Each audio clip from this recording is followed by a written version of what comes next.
Hello friends, welcome back to my YouTube channel. तो अपना जेएनआई का कोर्स अभी कंटिन्यू है।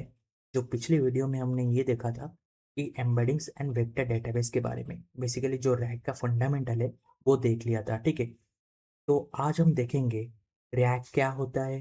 ठीक है, बेसिकली वो हम लोग पहले ही देख लिए थे ये वाले वीडियो में। ठीक है, आज थोड़ा डिटेल में जानेंगे रैक क्या होता है और जो अपना पाइपलाइन है उसको अभी इम्प्लीमेंट करेंगे अपने एलएलएम के साथ। ठीक है, तो ये देखने वाले हैं। तो चलते हैं अपने कोड बेस में। और हाँ, अगर अपने प्लेलिस्ट को चेकआउट नहीं किया तो अभी जाके चेकआउट कीजिए। ठीक है, और यहाँ पे मैं नोट्स में चलता हूँ। ठीक है, पहले तो ये समझते हैं कि रैक होता क्या है। तो रैक, जैसे कि आपको पता होगा, रिट्रीवल ऑगमेंटेड जनरेशन। तो रैक का बेसिकली फुल फॉर्म है। ठीक है, रिट्रीवल ऑगमेंटेड जनरेशन, ये अपना रैक का फुल फॉर्म है। तो बेसिकली रैक करता क्या है और रैक को हम लोग क्यों यूज़ करते हैं। तो पिछले वीडियो में मैंने ऑलरेडी वो चीज़ क्लियर कर दिया था कि रैक को हम लोग क्यों यूज़ करते हैं। तो फॉर एग्जांपल, जैसे आपके पास कंपनी पॉलिसी है और कंपनी पॉलिसी में आपका जो टोटल ईयर आप जो लीव ले सकते हो वो उसमें लिखा हुआ है कि 20 लीव्स ले सकते हो। ठीक है, पर आपको वो पता नहीं है कि कंपनी पॉलिसी में कितना लीव्स लिखा हुआ है। सपोज 100 पेज का कंपनी पॉलिसी है आपके पास। ठीक है, और आपके पास उतना टाइम नहीं है कि बैठकर उसे पढ़ सको। ठीक है, तो आपने क्या किया, उसको उठा के एलएलएम को दे दिया। ठीक है, तो एलएलएम क्या करेगा, एलएलएम थोड़ी ना, पहले तो ये समझो, अगर पूछते हो एलएलएम से डॉक्यूमेंट देने से पहले कि ये बताओ एलएलएम कि जो मेरा जो कंपनी है एक्स कंपनी, उसमें टोटल लीव्स कितना है, मतलब टोटल में लीव कितना ले सकता हूँ। तो वो क्या करेगा, वो हेलुसिनेट करेगा। ठीक है, तो कभी इधर उधर से आंसर देगा और आपको ये भी दे देगा कि मेरे पास उतना नहीं है, उतना चीज़ नहीं है कि मैं बता सकूं कि तुम्हारे कंपनी में इतना लीव्स ले सकते हो तुम। ठीक है, तो ये एलएलएम आपको आंसर दे देगा, मतलब रेस्पॉन्स दे देगा। पर अपने को जो सही रेस्पॉन्स है, जो एक्यूरेट रेस्पॉन्स है, वो कैसे मिलेगा, वो रैक के जरिए मिलेगा। तो आप जब अपना पीडीएफ को, जो 100 पेज का पीडीएफ हो, वो डाले हुए एलएलएम को, तो एलएलएम क्या करेगा, जो रैक का पाइपलाइन है वो चलाएगा। ठीक है, तो अगर आपने पीडीएफ डाला, उसके साथ प्रॉम्प्ट दिया कि मेरे को बताओ कि कितना लीव्स है मेरे पास। ठीक है, कितना लीव्स मैं ले सकता हूँ पर ईयर। तो वो एलएलएम क्या करेगा, अपना जो टूल है वो कॉल करेगा अपने रैक पाइपलाइन को, फिर वो जाके एम्बेडिंग्स बनेगा, फिर उसका वेक्टर फॉर्म में कन्वर्ट होगा, फिर वेक्टर डेटाबेस में वो स्टोर होगा। और हमने जो प्रॉम्प्ट दिया होगा वो भी, उसका भी एम्बेडिंग्स बनेगा, वेक्टर फॉर्म में कन्वर्ट होगा, वहाँ पे एक सिमिलरिटी सर्च होगा। फिर जो भी कैलकुलेट होता है सिमिलरिटी, जितने भी ज़्यादा स्कोर आता है, जहाँ पे आपने दिया होगा कि k = 2। ठीक है, तो यहाँ पे अगर आपको टू रेलेवेंट डॉक्यूमेंट्स मिलेगा। ठीक है, टू रेलेवेंट डॉक्यूमेंट्स मिलेगा, फिर वो टू रेलेवेंट डॉक्यूमेंट्स में फिर एलएलएम को पास हो जाएगा, फिर एलएलएम थोड़ा अपना दिमाग लगाएगा और जो भी एक्यूरेट होगा उसमें, तो वो आपको भेज देगा वो। ठीक है, तो ये होता है जो पूरा रैक का पाइपलाइन है। रैक का टू मेजर स्टेज है, हमने ये भी देख लिया था जो पिछले वीडियो में। फर्स्ट स्टेज है जो स्टेज वन, जो बेसिकली है उसका इंडेक्सिंग। ठीक है, तो आप पीडीएफ दोगे ना, उसका पहले तो चंक्स बनेगा। ठीक है, चंकिंग्स में वो डिवाइड होगा। ठीक है, फिर उसका एम्बेडिंग्स बनेगा, फिर वो वेक्टर डेटाबेस में स्टोर होगा। ये सब कुछ हो जाता है इंडेक्सिंग में। ठीक है, जो दूसरा स्टेज है वो है अपना रिट्रीवल एंड जनरेशन। ठीक है, तो दूसरा जो स्टेज है, यहाँ पे मैं लिख देता हूँ, रिट्रीवल प्लस जनरेशन। तो ये क्या करता है, आपने क्वेश्चन पूछा, यहाँ पे मैं उसका भी बता देता हूँ। आपने क्वेश्चन पूछा, यूजर क्वेश्चन, यूजर क्वेश्चन। अब क्या होगा, रिट्रीवर, जो रिट्रीवर होगा, रिट्रीवर जो जितने भी रिलेवेंट डॉक्यूमेंट हो गए, ठीक है, अपने पास, मतलब जो जो भी आपने दिया होगा ना, दो रिलेवेंट डॉक्यूमेंट मेरे को मिले इसके थ्रू, तीन रिलेवेंट डॉक्यूमेंट मिले, तो वो हो गया।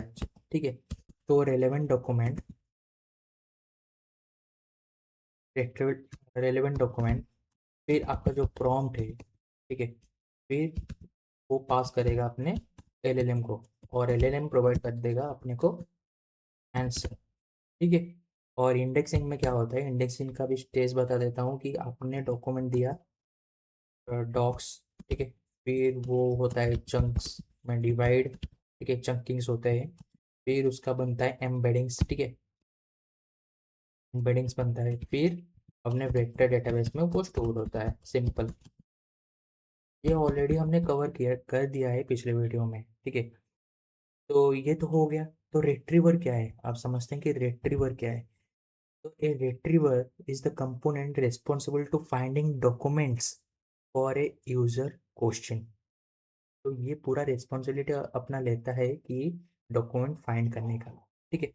तो ये हम लोग अभी क्या होता है ना, यहाँ पे हमने रिट्रीवर नहीं देखा है, तो रिट्रीवर एक बनाएंगे और हम लोग उसको एलएलएम को पास कर देंगे, ठीक है। तो बस इतना ही था रैग में। और जो पिछले वीडियो में हमने पूरा उसका देख लिया था फ्लो, ये वाला उसका कोड तो देख लिया था पहले हमने लैंगचेन के थ्रू अपना, जो यहाँ पे फिर से बता देता हूँ। यहाँ पे हमने मॉडल यूज़ किया था, एम्बेडिंग जो मॉडल है वो। फिर हमने 2-3 डॉक्यूमेंट्स बनाए थे अपने स्टैटिक, ठीक है। और यहाँ पे हमने उसको एम्बेडिंग करके वेक्टर डेटाबेस में स्टोर कर रहे थे, ठीक है। फिर अपना जो क्वेरी है, मतलब अपना जो क्वेश्चन है, तो वो जाता था और यहाँ पे कन्वर्ट होता होता था वो भी एम्बेडिंग्स में वेक्टर फॉर्म में। और यहाँ पे सिमिलरिटी सर्च होता था और दो दो रेलेवेंट डॉक्यूमेंट मिलते थे हमें। तो ये अपना ऐसे चल रहा था। तो अब क्या हम करेंगे, एक रिट्रीवर बनाएंगे, ठीक है। तो रिट्रीवर क्या करेगा, वही दो रेलेवेंट डॉक्यूमेंट ही फाइंड करेगा। तो मैं क्या करता हूँ, जल्दी से पहले रिट्रीवर बना देता हूँ, ठीक है। इस रैक फोल्डर के अंदर रिट्रीवर डॉट पी वाई नाम से एक फाइल बनाऊंगा, ठीक है। तो Python file retriever dot p y नाम से फाइल बनाऊंगा। इसमें अपना, हाँ, ऐड कर दूंगा इसको गिट में। और यहाँ पे पहले तो मैं इंपोर्ट कर देता हूँ अपना app dot rag dot vector को इंपोर्ट। यहाँ पे वेक्टर स्टोर, ठीक है। इसको पहले यहाँ पे इंपोर्ट कर देता हूँ, ठीक है। ताकि हम लोग, यार 2 बार इंपोर्ट हो गया, ताकि हम लोग जो वेक्टर डेटाबेस है अपना उससे ही लाएंगे ना। यहाँ पे रिट्रीवर लिखता हूँ मैं, retriever equals to vector store. देखो आ गया वेक्टर स्टोर। यहाँ पे होगा एज रिट्रीवर। और यहाँ पे जो सर्च कीवर्ड्स होगा अपना वो पास होगा, ठीक है। यहाँ पे मैं करूँगा सर्च, जैसे नहीं आ रहा है क्या, सर्च, हट गया, ठीक है। और यहाँ पे अपना पास होगा के का वैल्यू। तो के का जो वैल्यू है वो है अपना 2। दो लेके चलते हैं, दो रेलिवेंट डॉक्यूमेंट है फाइंड करके वो देगा, ठीक है। बस भी जो हो गया, अपना रिट्रीवर भी सेट हो गया। बस इतना ही था अपना रिट्रीवर। इसको आप अलग से टेस्ट भी कर सकते हो रिट्रीवर चला के, ठीक है। तो मैं क्या करता हूँ अभी, तो एलएलएम हमने यहाँ पे लिखा हुआ था मेन डॉट पी वाई में, ठीक है। तो यहाँ पे हमने ये देखा था, चेंज लगाया था पहले तो। जैसे कि प्रॉम्प्टिंग इंजीनियरिंग जो था अपना, प्रॉम्प्ट्स, तो ये इसमें प्रॉम्प्ट्स इंजीनियरिंग में, ये वाला वीडियो में, इसमें मैं आपको पढ़ाया था कि ये जो प्रॉम्प्ट हम लोग देते हैं वो कैसे होना चाहिए, ठीक है। पहले तो रोल होगा, फिर उसमें कुछ जो टास्क परफॉर्म करना चाहते हो वो होगा, और जो क्वेश्चन अपना होगा वो तो होगा। फिर अपना एक कॉन्टेस्ट जाता है, ठीक है। कॉन्टेस्ट मतलब एलएलएम के पास वो वाला चीज़ नहीं है, तो हम लोग उसको प्रोवाइड करते हैं। जैसे अपना पीडीएफ हो गया, ठीक है। तो एलएलएम के पास अपना कंपनी का पॉलिसी के बारे में पता नहीं है, अपनी कंपनी का क्या पॉलिसी है क्या है। तो हम लोग उसको कॉन्टेक्स्ट प्रोवाइड करते हैं, ठीक है। कंपनी का जो डॉक्यूमेंट है उसको हम लोग प्रोवाइड करते हैं। तो वो भी तो जाएगा ना। तो वो कैसे जाएगा, तो मैं यहाँ क्या करता हूँ ना, इस प्रॉम्प्ट में, ठीक है, हम जो यहाँ पे हमने देखा था चार्ट प्रॉम्प्ट टेम्पलेट में, तो यहाँ पे और एक चीज़ जाएगा, ठीक है। वो भी जाएगा अपने तरफ से, ठीक है। जो रोल होगा वो तो होगा ह्यूमन, ठीक है। और यहाँ पे जाएगा अपना कॉन्टेक्स्ट, ठीक है। तो कंटेंट, कंटेंट के अंदर दो चीज जाएंगे, एक तो जाएगा कॉन्टेक्स्ट एंड एक जाएगा क्वेश्चन, ठीक है। तो कंटेंट है, ठीक है, ये भी अपना जाएगा, इसको भी काट देता हूँ यहाँ से। और यहाँ पे जाएगा अपना कॉन्टेक्स्ट।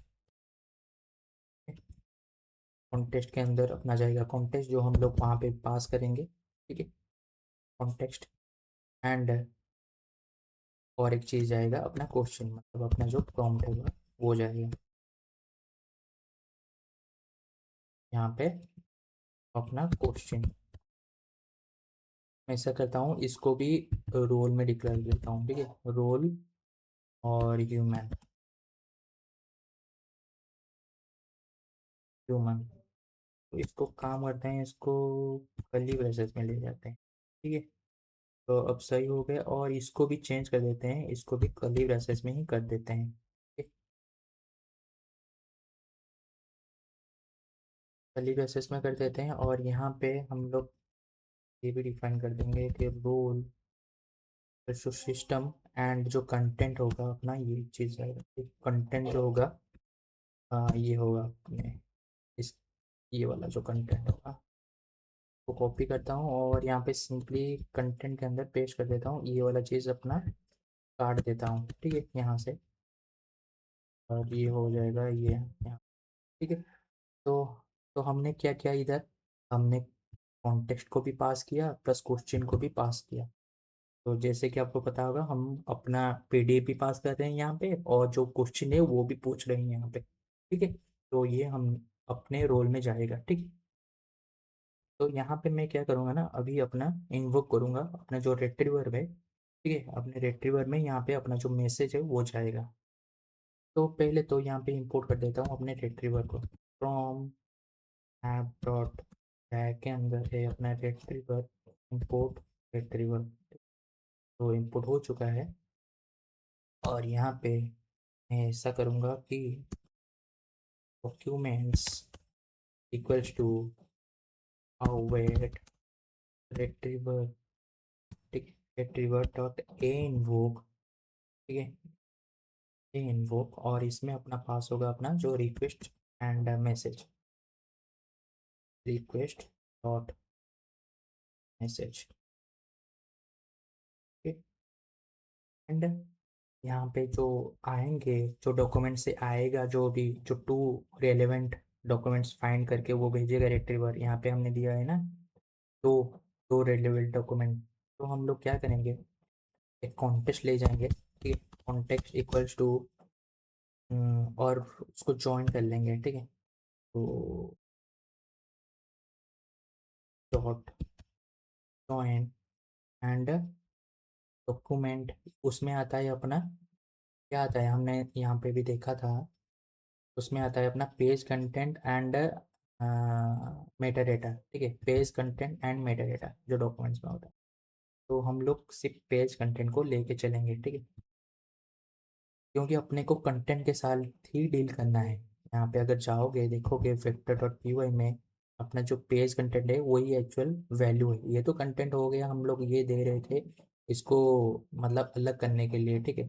सबका मेटा डेटा में कैटेगरी डिपार्टमेंट रहता है, वो सब अलग करने के लिए, कैटेगरी में बांटने के लिए, पर अपना जो कंटेंट है ये यही है ना, पेज कंटेंट में आ रहा है। तो वही, तो इसी को ही लेंगे, ठीक है, अपना जो पेज कंटेंट है उसको। अच्छा, तो इसको मैं फॉर लूप में पहले लेता हूँ, ठीक है। तो यहाँ पे डॉक्यूमेंट इन डॉक्यूमेंट्स, ठीक है, और यहाँ पे तो करेंगे पेज कंटेंट अपने को चाहिए, ठीक है। तो अपने को यहाँ पे कॉन्टेक्स्ट भी मिल चुका है कि अपना जो चेन, अच्छा, तो यहाँ पे हमने चेन में कर दिया था, ठीक है। तो यहाँ पे अगर आप देखोगे, हमने चेन्स जो लैंग चेन का चेन है उसको यूज़ किया था यहाँ पे, और पहले प्रॉम्प्ट अपना जाएगा और फिर एलएलएम कॉल होगा। तो सेम चीज़ यहाँ पे हम लोग करेंगे, अपना जो चेन है उसमें क्वेश्चन तो जा रहा है, पर अभी अपना जो कॉन्टेक्स्ट है वो भी पास कर देंगे यहाँ पे, ठीक है। तो कॉन्टेक्स्ट, तो कॉन्टेक्स्ट तो अभी अपना, ये अभी प्रॉम्प्ट जो चैट प्रॉम्प्ट टेम्पलेट है, अभी यहाँ पे कंटेक्स्ट भी जाएगा अपना, प्लस क्वेश्चन भी जाएगा, और फिर अपना एलएलएम इन्वोक होगा, ठीक है। यही है अपना सिंपल सा पड्डा, अभी बाकी सब कुछ सही है, ठीक है। तो मैं चलता हूँ और अपना रन करता हूँ अपना जो प्रोजेक्ट है।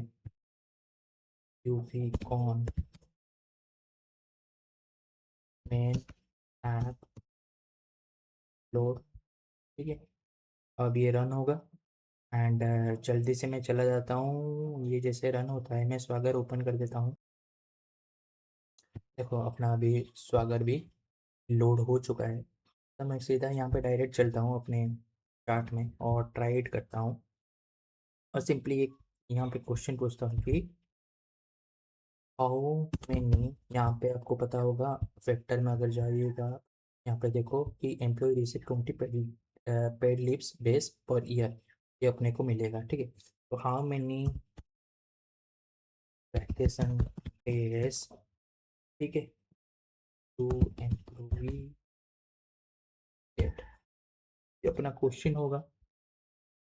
तो अगर यहाँ पे मैं एग्जीक्यूट करता हूँ तो ये देखो आ चुका है कि employ receive 20 paid leaves days per year which can be considered as a vacation day.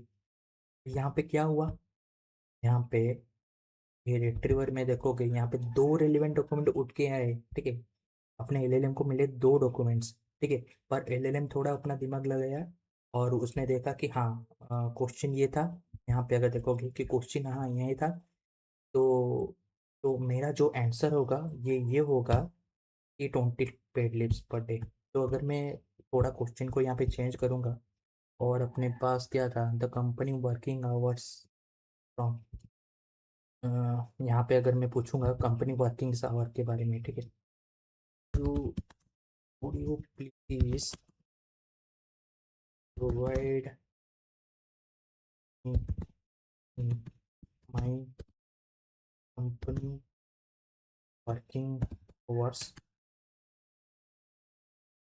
ठीक है, देखो यहाँ पे क्या किया मैंने अभी, यहाँ पे कंपनी के बारे में ही नहीं पूछा कि कंपनी क्या है मेरा। ठीक है, मेरे मैं कौन से कंपनी में काम कर रहा हूँ। ठीक है, और जो एलएलएम है अपना वो भी नहीं जानता है कि मैं कौन से कंपनी में काम करता हूँ। ठीक है, तो ये जो मेरा डॉक्यूमेंट्स है ये मैंने उसको दिया है। ठीक है, डॉक्यूमेंट्स में देखो, डॉक्यूमेंट्स में अपना है कि the company working hours are from 9 AM to 6 PM। तो ये समझ के चलो कि के पास टाइम नहीं है, आपने जो पीडीएफ डॉक्यूमेंट है वो एलएलएम को डायरेक्ट पास कर दिया है और ये वाला क्वेश्चन पूछ लिया है। ठीक है, तो अगर आप ये क्वेश्चन पूछ के एग्जीक्यूट मारते हो तो यहाँ पे देखो आ गया कि your company working hours are from 9 AM to 6 PM। ठीक है, अगर आप इसके बिना, बिना डॉक्यूमेंट के बिना, ठीक है, ये जो डॉक्यूमेंट्स आप पास कर रहे हो इसके बिना अगर पूछोगे तो वो हेलुसिनेट करेगा, इधर उधर से आंसर देगा, या फिर ऐसा बोलेगा कि मेरे पास रेलिवेंट डॉक्यूमेंट्स नहीं है कि मैं फाइंड कर सकूँ आपके कंपनी में कितना वर्किंग आवर्स है या फिर कितने लीव्स है, तो ये फाइंड कर सकूँ। ठीक है, तो यही था बेसिकली जो रैक का पाइपलाइन है वो ऐसे चलता है। तो ठीक है, तो हमने आज देख लिया पूरा सिस्टमेटिकली कैसे अपना एम्बेडिंग्स होता है, कैसे वेक्टर में कन्वर्ट होता है, कैसे वेक्टर डेटाबेस में स्टोर होता है, कैसे एलएलएम को कॉल करना है, जो अपना रैक है उसको कैसे एलएलएम में पास करने का है, हमने यहाँ पे आज कवर कर दिया है। ठीक है, तो आई होप आपको वीडियो पसंद आया होगा और आपको सीरीज भी पसंद आ रहा होगा। तो अगर आ रहा है तो प्लीज़ ज़्यादा से ज़्यादा शेयर कीजिए ताकि और लोग भी इसको पढ़ सकें, जान सकें। ठीक है, और चैनल को सब्सक्राइब करना मत भूलिए। ठीक है, तो मिलता हूँ नेक्स्ट वीडियो में। तो नेक्स्ट वीडियो में हम लोग बहुत ही ज़्यादा इंटरेस्टिंग पढ़ने वाले हैं। हम पढ़ेंगे टूल कॉलिंग के बारे में। ठीक है, मिलता हूँ नेक्स्ट वीडियो में।